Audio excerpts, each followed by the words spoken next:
मेरे YouTube channel math solution में आपका स्वागत है। यदि आपने अभी तक चैनल को सब्सक्राइब नहीं किया है तो प्लीज़ चैनल को सब्सक्राइब कर बेल आइकन का बटन जरूर प्रेस कर लें, जिससे कि गणित के किसी भी प्रश्न पर बनने वाली वीडियो अपलोड होते ही नोटिफिकेशन के द्वारा आप तक शीघ्र पहुँच जाए।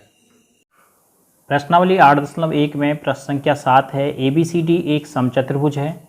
दर्शाइए कि विकर्ण AC कोणों A और C दोनों को समद्विभाजित करता है तथा विकर्ण BD दोनों कोणों B और D को समद्विभाजित करता है। तो दिया है आपको कि ABCD एक समचतुर्भुज है। ऐसा ही लिख लेते हैं क्योंकि समचतुर्भुज होने से चारों भुजाएं बराबर आपको मिल जा रही हैं। और सिद्ध करना है आपने AC कोण A और कोण C को तथा BD कोण D तथा कोण B को समद्विभाजित करता है।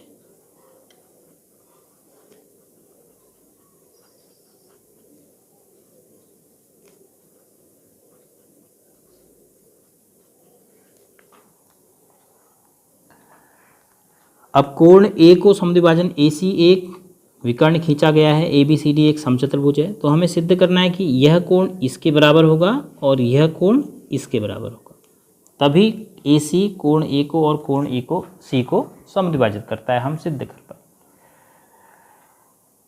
तो यदि त्रिभुज ABC और ADC को आप देख रहे हैं तो देखिए यह इसके बराबर है और यह भुजा इसके बराबर है, क्योंकि चार की चार भुजाओं की लंबाई बराबर है और बीच में AC क्या है, दोनों में उभयनिष्ठ है।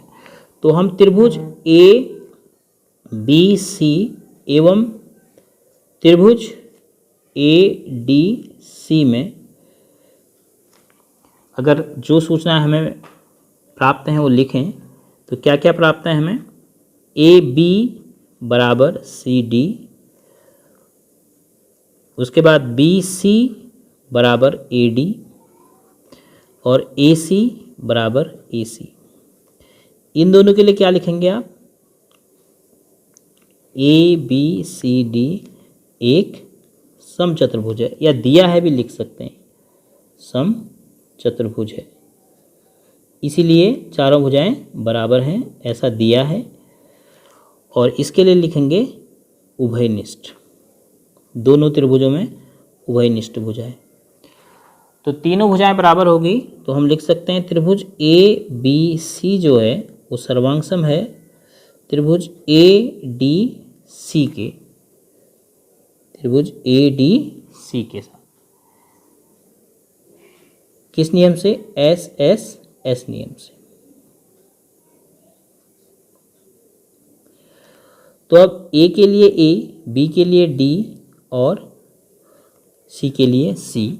तो यहाँ से हमें कोण BAC बराबर DAC प्राप्त हो रहा है। कोण DAC किससे, CPCT से। इम्प्लाइज दैट कोण A का AC समद्विभाजक है। ये तो मतलब हुआ क्योंकि AC रेखाखंड से ऐसा हो रहा है। और दूसरा कोण BCA 132 बराबर कोण DCA, ये भी मिल रहा है हमें किससे, CPCT से, corresponding part of congruent triangle से।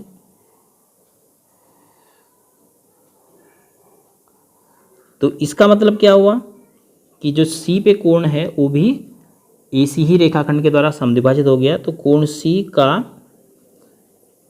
AC समद्विभाजक है।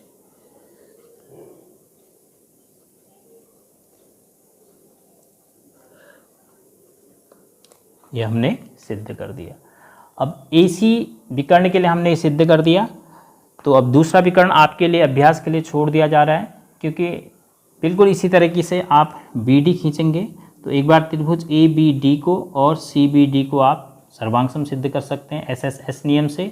फिर इसी प्रकार सिंप्लिसिटी से आप लिख सकते हैं कि कोण ए बी डी बराबर कोण सी बी डी और कोण ए डी बी बराबर कोण सी डी बी, जो यह सिद्ध करेगा कि जो डी बी है बी डी रेखाखंड कोण डी और कोण बी को समद्विभाजित करता है।